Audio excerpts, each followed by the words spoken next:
really important that we begin to change the mindset of young people to know that your vote counts. They don't understand that the legislative arm of government is actually a co-equal arm of government.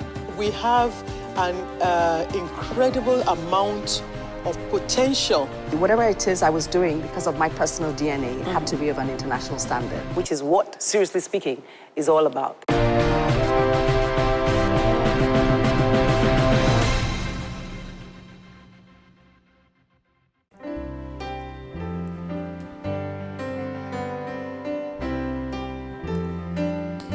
Okay.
Jesus, say Christ is born in me.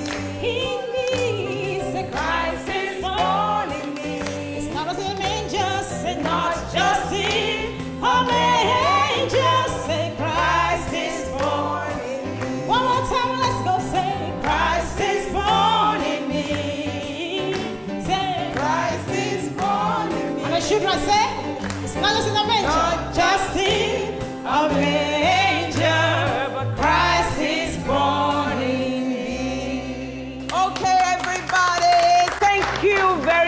To our singer, but first of all, you know, every Christmas, and seriously speaking, we remember that Christ is born in us, regardless of the fact that if you have 2 eyes, 2 legs, 2 hands, or whatever it is, Christ is born in us. We'll be right back on our special Christmas edition for the underprivileged on Seriously Speaking.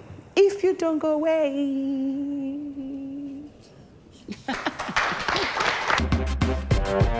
We had this last year and we thought, why stop it? Do it every year. The kids had fun, we had fun, we learned a lot. So this year I said we're going to do this again. And again, I have the same people who supported me last year are back with us. We're going to meet them very quickly. We have Dotimi Potts in the house.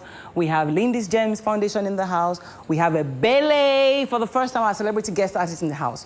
And I'll start from Ebele, really, because Ebele has accused me many times of not giving an opportunity to come and speak on Seriously Speaking. And now I bring you to come and talk about Christ and children living with disabilities. What do you think? Why did you join us today? Wow. I put you on the spot. Why did you join us today? Oh, yeah. Free of charge. It's a beautiful one to be here, you know. Kids, the children, has a very strong symbol for Christmas. And then talking about Christmas, it's Jesus' birthday. And he was born in a manger, which represents children. So me coming here and feeding these children is a wonderful thing for me. Knowing, and the beautiful thing about the season is for gifts. We have to reach out to every kinds of people this season, not just for those that have so much money. So this is your gift. Yes. So I like the angle that he talked about children. I have my special guest today is Mr. Kola Olubodi. And Mr. Kola Olubodi lived with disability for over 50 years. He was born with 2 legs, but because of a polio vaccination that he didn't take. Took late. Took late. So how did your mother feel raising you? Did she ever lose hope in you? Well, let me start by saying Merry Christmas to everybody at home. My mother never gave up at any point. One thing I think she might have felt, just like every mother that has children with disability, is asking herself where she got it wrong. Of course, maybe because it was during the Civil War and they had to move from Port Harcourt to Lagos. That was why I could not take it in Port Harcourt, you know. But that's our story. Mm-hmm. But today, can you just tell my audience who you are today from your own mouth? All right. My name is Kola Olugbodi. I presently serve as the CEO of Background Check International. Background Check International happens to be the first background check company in Nigeria. They won many awards. Many awards, and actually we spearheaded the industry in Nigeria and then going across Africa. You know, so the truth of the matter is that,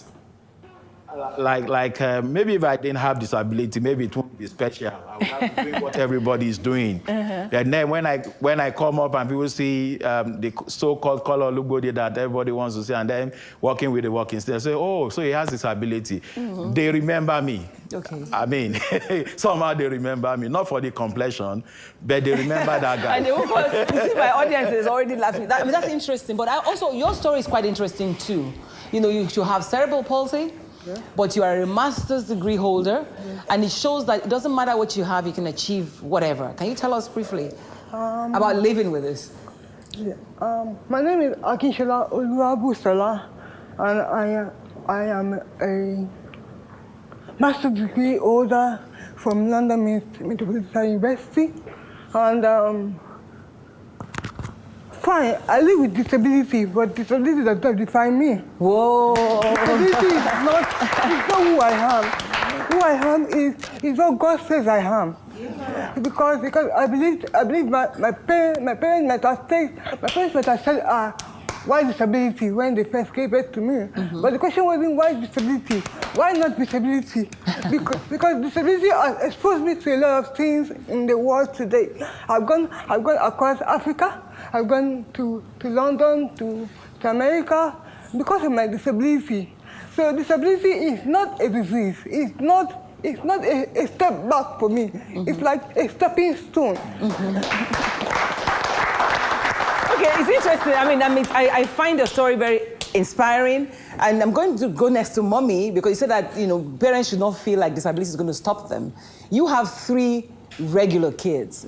Regular, I use regular in an educated sense, but you have a son who's lived with autism, a very bad one, for 38 years. Yeah. So did you feel like Kola said that maybe it was my fault? I knew it wasn't my fault.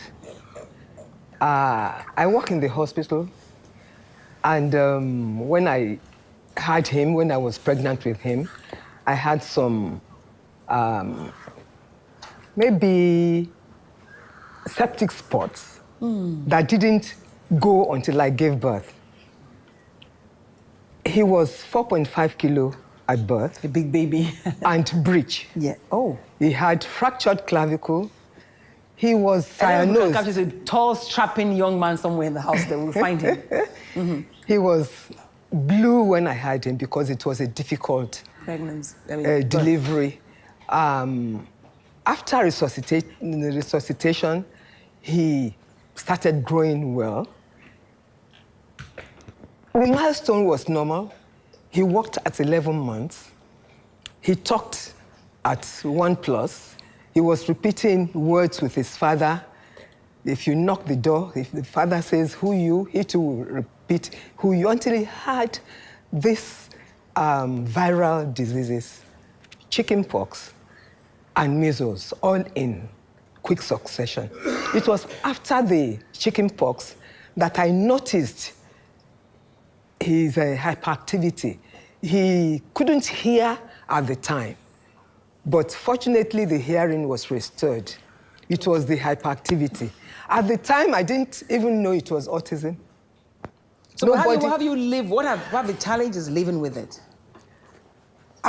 We were taking him to churches, to hospitals. I worked in Lagos State. I took him to children's hospital. He had all the immunizations that he should have had. But this hyperactivity persisted. It led to so many unwanted situations in my life. But I had to live with it? I had to live with it. I was even thrown out. My husband asked me, where did I get this type of child from? Maybe I was a witch or something. But later on, in years when I took him to normal school, they couldn't cope. I took him to MD Special. He was doing well until they couldn't accommodate him again because of his So what age. has kept you going, though? God. I don't know whether it's the same story for you. Your son is sitting right there, and I can't resist his smile. He's such a good-looking boy. My name is Mr. Bankole Oluwatoyin. I'm a gym instructor. And the whole he's hiding his face. The whole story of Oluwalonimi started at 2006, August 12. Then after the antenatal and the scanning and all that, the normal, what's it called? Checks. Yes, so the doctor told us the boy is going to be, doctor told me we're going to have a male child, not a female. Okay, because I had a daughter before. Yeah, I had a daughter before. So, but I was happy, expecting a male child. And all of a sudden, the whole story started. While he was still in the pregnancy? No. After the delivery, we went through, my wife went through cesarean sessions. So after the delivery and all that, they did the sessions. And after 3 days, this boy was just jerking in the hospital. And the doctor said they can't even handle the situation again. That was in a private hospital. So what's his condition? His condition is cerebral palsy. Look at that one. Yeah. Does this give you hope? Yeah, exactly. Does this give you hope? Of course, yes, exactly. Yes. So when the situation came up, the first thing I told my wife was, I just have to handle this case. It's my son. And this is what I've been expecting from God, a male child. Will I now say because of what is going to happen to him, will I because of that say I'm going to disown him or run away? I can't. Oh, please, I can't. I made up my mind. I said I have to give him all what he deserves to be in life. All I just need to do is, financially we're not buoyant, but I give God the glory. God is supplying our needs. I put all my faith in God, and I call the remaining family members, children, and talk to them. This is what Lonimi is. What does his name mean? Oluwalonimi means God owns me. How's it there? So, and from there, we pick it up. And I hold on my faith to God. I'm telling you up to today, because of this boy, I know what has happened to us. If not because of him, I wouldn't be here today. Because of him, I wouldn't be connected to AVM. It's because of him. So it's a blessing to us, to the family. But it's not an easy ride. Definitely not easy. Because especially for women, that's why I have my friend here, She had the polio issue, right? But your own matter difference more. I need the microphone. Mo, go and get me that microphone. Mo was my guest last year, remember? Mo was the one that danced. Yes, thank you very much. Mo is one from the Rainbow Foundation, living with.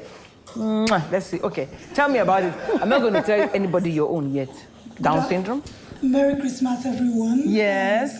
Ivoma Susan Kelechi is my name. I had polio when I was 3+. We were living in the north then, and the awareness of immunization was not really there. So my mom didn't give me immunization, and I came down with polio. And it took a while for me to be mainstreamed into normal schools because I had difficulty moving about and all of that. And by the time I finished, I had to go to secondary school. You know what I would like you to do, Homa, is tell me, you still ended up going to university, did all of those things. Yes, I did. I did. Do you have a job, first of all? I don't. You see, that's one of the challenges, right? It is.